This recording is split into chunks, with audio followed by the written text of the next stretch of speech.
The following program presents principles designed to promote good health and is not intended to take the place of personalized professional care. The opinions and ideas expressed are those of the speaker.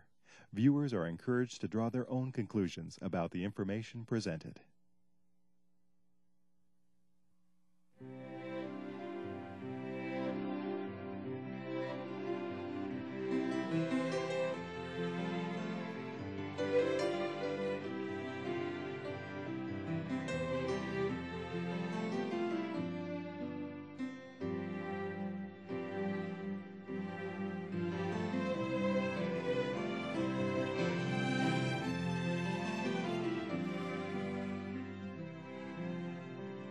Hello and welcome to Health for a Lifetime. I'm your host, Don McIntosh, and today we're going to be talking about a problem that's very large in America and in Western countries and spreading to other parts of the world, and that's diabetes. Many people watching this program today know someone who has diabetes or they're suffering with it themselves. And today to talk with us about this important subject is Dr. David DeRose. He's a physician from Southern Oklahoma. He is a specialist in internal medicine and also preventive medicine, in other words, preventing this very type of problem and then helping you if you do have it. And we're glad you're with us, Doctor. It's great to be with you, Don. And, you know, we've known each other for a number of years. You've been practicing about 20 years? Somewhere in that range. It's been an exciting journey because the Lord was the one that interested me in medicine, and I continue to want Him to have first place in my life. Now, you know, you do a lot of different things, but you're involved in kind of almost your own ministry, Compass Health. .net, but tell me a little bit about that. Well, Compass Health is really a ministry at heart. We are set up as a for-profit entity because we're set up under the laws of Oklahoma so that we can actually practice medicine under the company. Mm-hmm. But Compass Health actually is focused on health education. We do a lot with health media, video, TV, radio, seminars, but we're also really really it's the Lord's prompting, moving us more into strictly evangelistic lines. Really what we see in the ministry of Christ is we see this combination of ministry to the physical body and to spiritual needs. And we believe the Lord's calling many physicians to this kind of model of ministry, some in their own practices. In our work, we're doing it more in public venues, either through media, through seminars, and through writing. Okay, great. And some of the things that we cover today probably would be available on your website. Exactly. We have a number of free resources on the website as well as some videos and a book. Well, let's get into our subject today, diabetes. What is diabetes and how big a problem is it? Well, diabetes, as you illustrated earlier in the program, is a huge problem. I mean, the numbers are growing. 15, 20 million people and rising just in the United States alone. Diabetes is actually commonly divided, at least sugar diabetes or diabetes mellitus. There are some other rarer types of diabetes that have to do with fluid balance. One is called diabetes insipidus, but that's not what most people think of in lay circles. They think of the sugar diabetes, the diabetes mellitus. Two major types, type 1 and type 2. We also talk about gestational diabetes in women who are pregnant. But type 1 is the diabetes that we used to think of as occurring only in kids, the so-called autoimmune, body-attacking itself type diabetes where the pancreas is wiped out. In essence, at least the part of the pancreas that controls blood sugar, the insulin-making part of the pancreas called the islet cells. Type 2 is what we used to call adult-onset diabetes. And we're going to be talking more about type 2. Exactly. I mean, the principles that we'll talk about today, they can be applied to type 1 diabetes as well. But the challenge, Don, and you know this, is when someone has full-blown type 1 diabetes, they're not making any insulin, they have a life or death need to have insulin delivered. Right. And then type 2, they may be able to stop, reverse, better yet prevent. Yeah, I mean, the terminology gets very gray, and we get into heated discussions in professional circles about what terms you use. But we know that diabetes type 2 is largely a lifestyle-related disease placed on top of a background of genetic susceptibility. Okay. So let's then get into what we can do to natural treatments, I guess we'd call it, or approaches to diabetes control. Well, you know, Don, when people hear that, natural approaches, I think the average person, at least from my dealing with them, they're thinking, let's go to the drugstore or the health food store and pick up some vitamins, some minerals, some supplements. There is good news. We're going to talk about some of those things because there are a number of plant compounds that have a very positive role in dealing with diabetes. But the problem is, no one gets diabetes because they're not taking enough vanadium. That's not the root cause of diabetes. Yeah, vanadium deficiency. Yeah, now vanadium does help. I mean, just an illustration, it can help in certain cases, at least that's what the evidence suggests. But Don, the root cause, you know this, are lifestyle things. So it's the dietary choices we're making or not making. It's carrying extra weight, it's not being physically active. Those are the big three. And those, when we speak about natural approaches, have to be the place where we start. Okay, well, let's start there, starting out with, I guess, weight reduction. Okay, weight reduction. The big problem when it comes to type 2 diabetes, at least it seems to be the root cause in many cases, is what we call insulin resistance. Okay, that insulin is what's made by the pancreas, and it gets into the system, but it's resisted. That's right. The body is not responding to insulin like it's supposed to. For every pound of extra weight a person carries, that is gradually ratcheting up the level of insulin resistance. So carrying an extra 20 pounds is not good for your insulin sensitivity. Okay. Insulin doesn't work as well. But carrying 200 extra pounds is much worse. So weight reduction is key. Yes, and you don't have to be, you know, down to the model size that you see in the local tabloid. Okay? Losing any weight helps insulin sensitivity. Now, someone said to me that it's not the weight you see on the outside, but it's the weight that's around the organs. Is that right? We call it visceral adiposity, and it's probably better for our listeners that we call it weight around the organs. You're right. But it's that middle section weight, and we often speak of apple and pear shapes when we look at how people are proportioned. Men, in general, tend to carry more of their excess weight around the middle. Some women tend to pack that weight on the hips. And the bottom line is that weight that's carried on the hips is not as metabolically active. It's not messing up the metabolic machinery as much as that weight carried around the middle, which reflects fat around the organs, this so-called visceral adiposity. So what are the approaches that you share, you know, at Compass Health for getting rid of the weight? Liposuction, amputation? What are the approaches? Well, you know, it's interesting that you mentioned that, Don. I mean, you'd think, you know, just sucking all that fat out would be a great way to go. The problem is it's a lifestyle-related condition. So just to suck the fat out, you're going to put it back on if you don't change your lifestyle. So the bottom line strategies are lifestyle. They are diet and exercise, and which actually are the other two cornerstones of the process. It's not just a cyclical argument because certain dietary decisions are involved in weight reduction. Others have a specific involvement with insulin resistance that we'll talk about in a minute.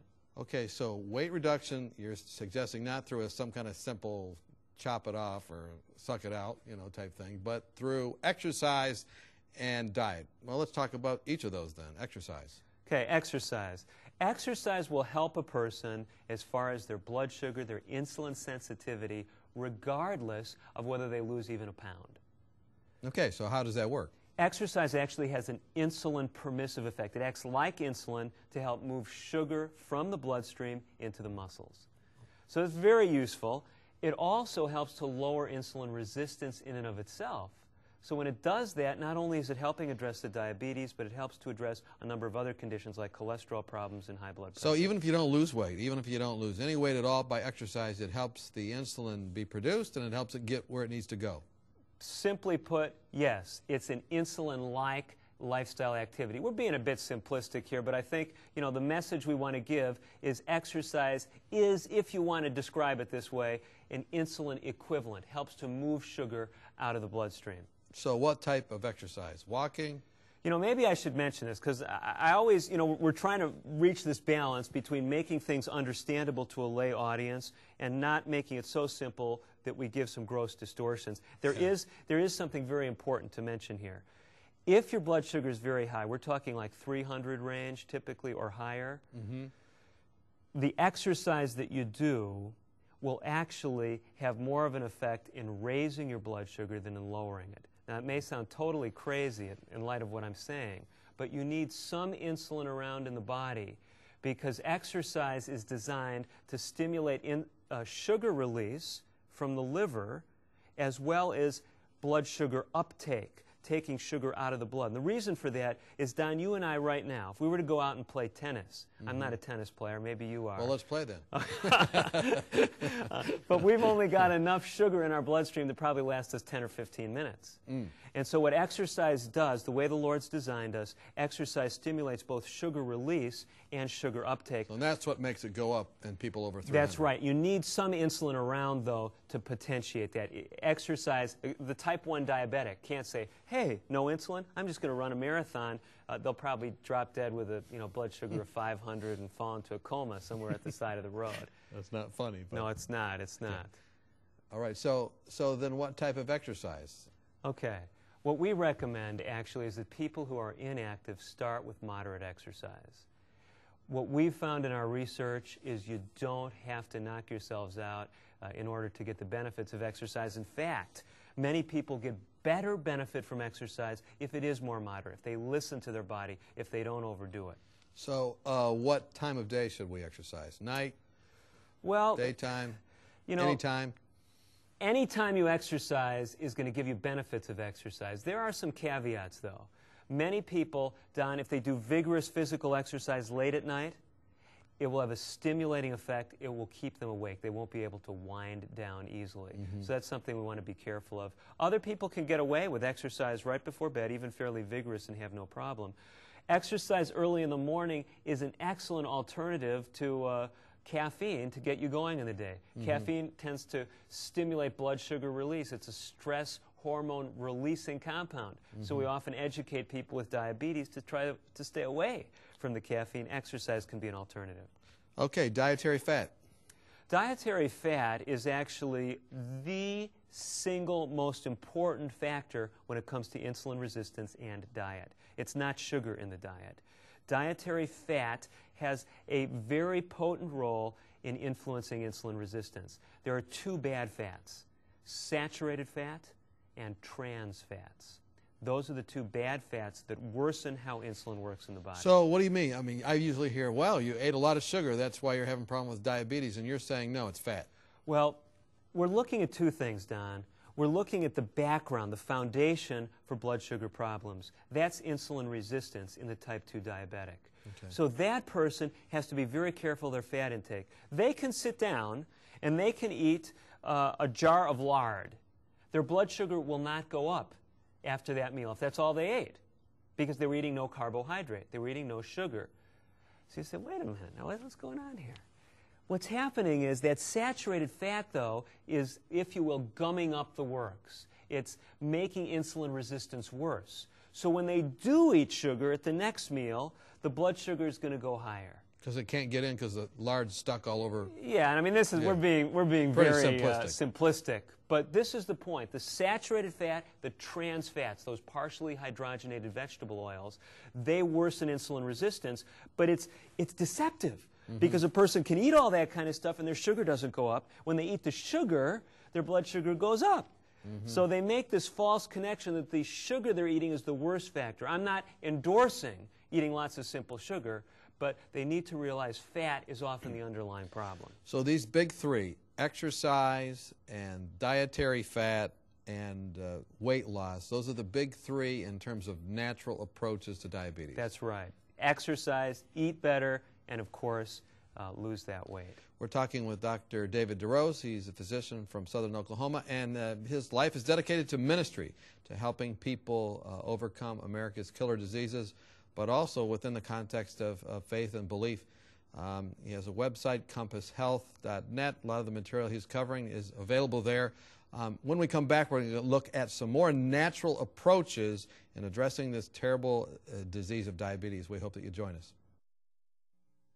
Have you found yourself wishing that you could shed a few pounds? Have you been on a diet for most of your life, but not found anything that will really keep the weight off? If you've answered yes to any of these questions, then we have a solution for you that works. Dr. Hans Deal and Dr. Eileen Ludington have written a marvelous booklet called Reversing Obesity Naturally, and we'd like to send it to you free of charge. Here's a medically sound approach successfully used by thousands who were able to eat more and lose weight permanently without feeling guilty or hungry through lifestyle medicine. Dr. Deal and Dr. Ludington have been featured on 3ABM, and in this booklet, they present a sensible approach to eating, nutrition, and lifestyle changes that can help you prevent heart disease, diabetes, and even cancer.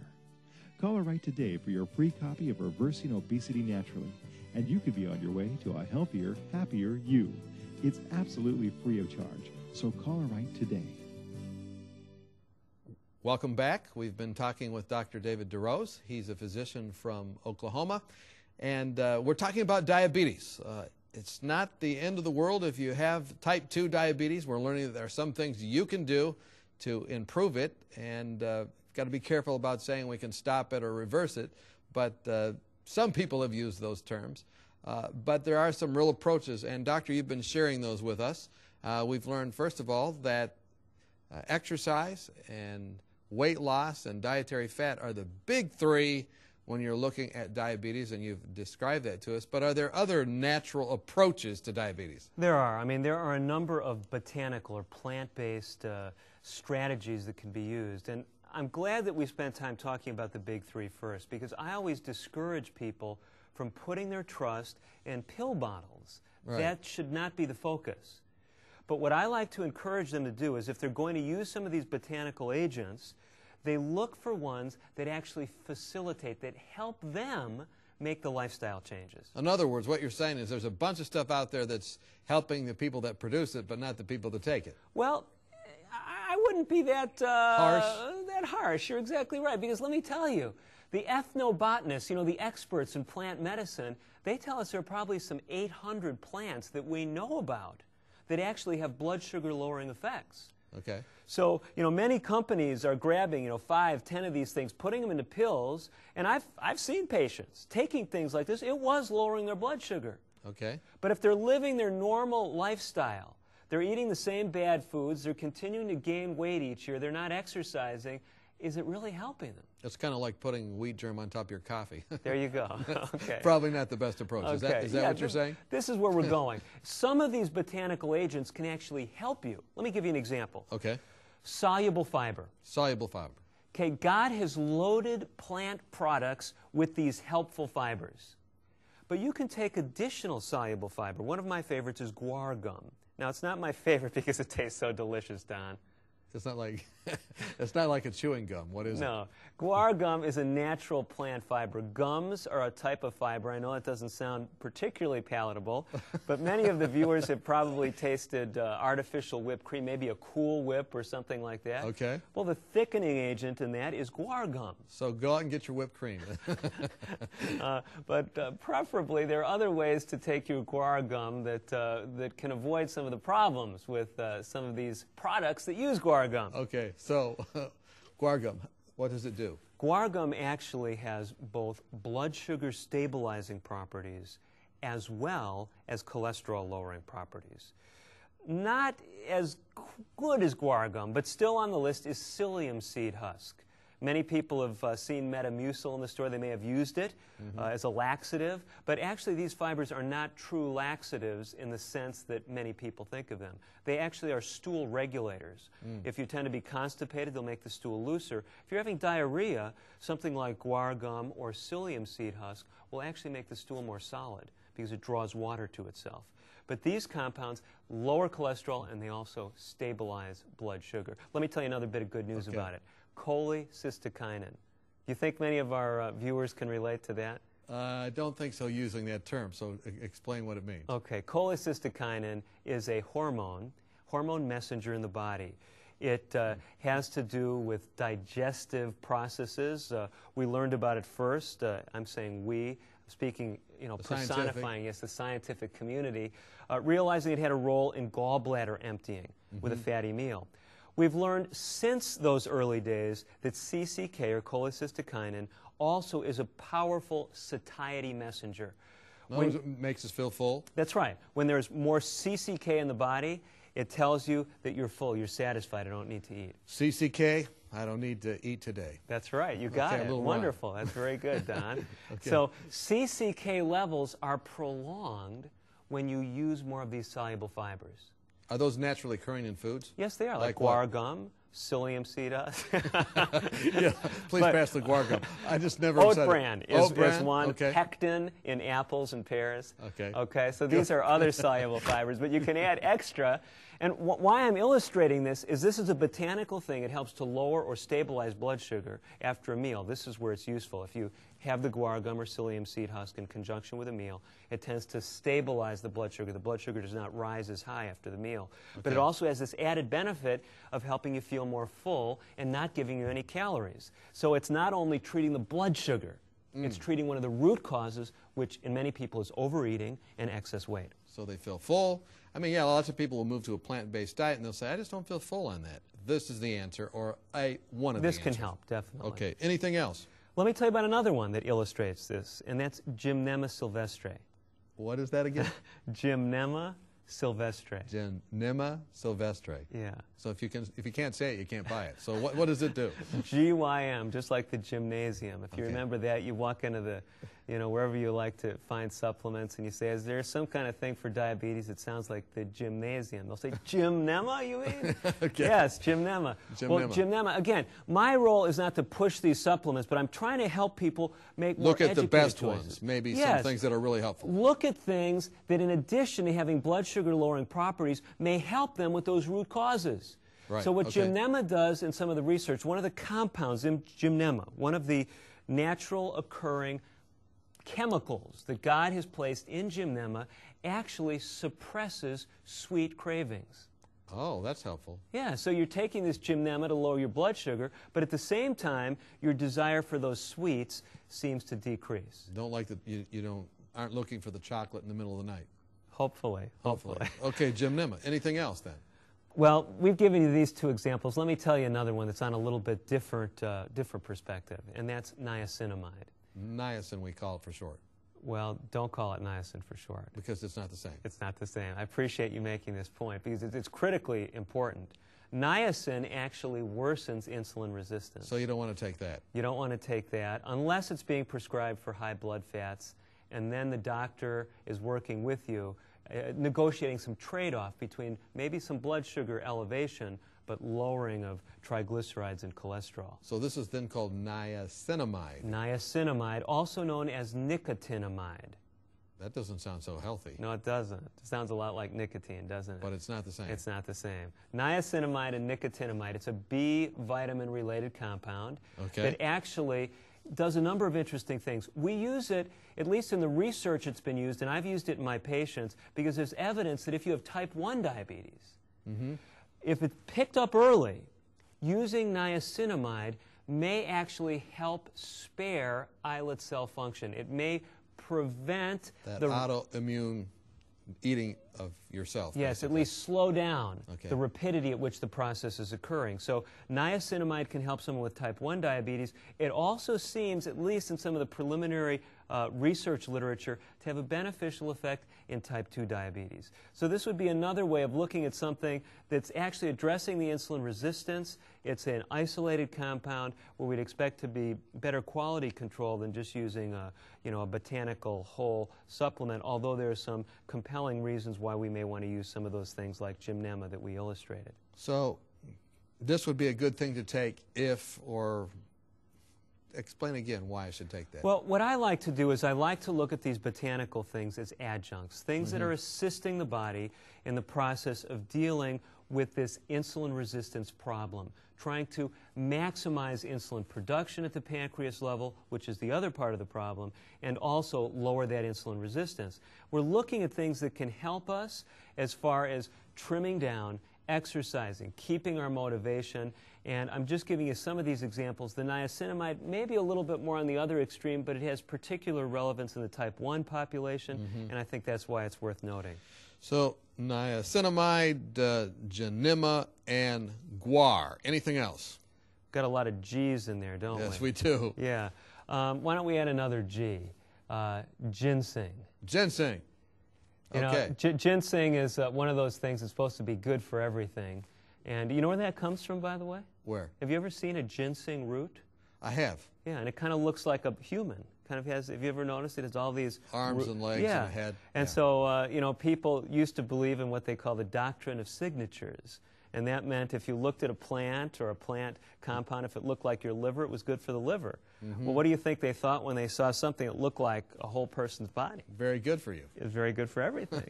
But there actually is some research showing that that ginseng may help with blood sugar control. There are a number of different types of ginseng that have been studied. Many of them seem to have these beneficial properties. Now, on your website, hopefully you're going to have a page up there that goes through some of these more helpful things. I think that would really be helpful. Because look, you know, a lot of people they'll go to a food store and they ask the person behind the counter, and the person behind the counter just says this and that and the other.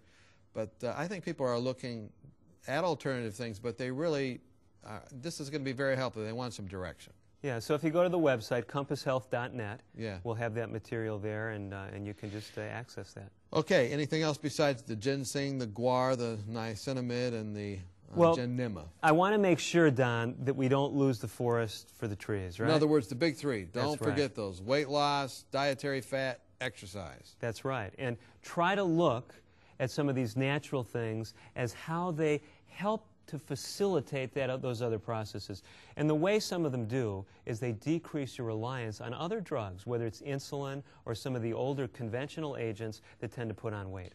Now, you're a Christian clinician, and is there any spiritual thought that you like to share with people that are struggling with diabetes? You know, one of the most encouraging things that comes to me through the Scriptures is Jesus' continued invitations to come to Him. He offers us rest. He offers us peace. I don't want to make people feel more burdened down with another list of things to do, but I like to give the message that Christ is the great physician, and He wants to assist all our viewers in whatever health problems and health needs they have. Well, thank you so much for joining us to talk about diabetes. And thank you also for dedicating your life to a combination of medicine and ministry. I think that was Christ's method, and that's you know, very helpful. Thank you for the ministry of Compass Health. .net. And thank you for watching us today. Any closing thought you'd like to share as we close this program up about diabetes? What should the person watching do right now? Well, one of the things I'd like to encourage you to do is just really make a point of focusing on the root causes of diabetes. Work with a competent professional who can navigate you along that course, and realize there's a host of natural options out there, and God wants to bless you as you cooperate with Him. We've been listening to Dr. David DeRose. Don't forget the big three: exercise, weight loss, dietary fat. But there's other things out there. That's the good news we've learned in this program. Visit compasshealth.net. Thanks for watching Health for a Lifetime, and we hope that as a result of today's program, you do have health that lasts for a lifetime.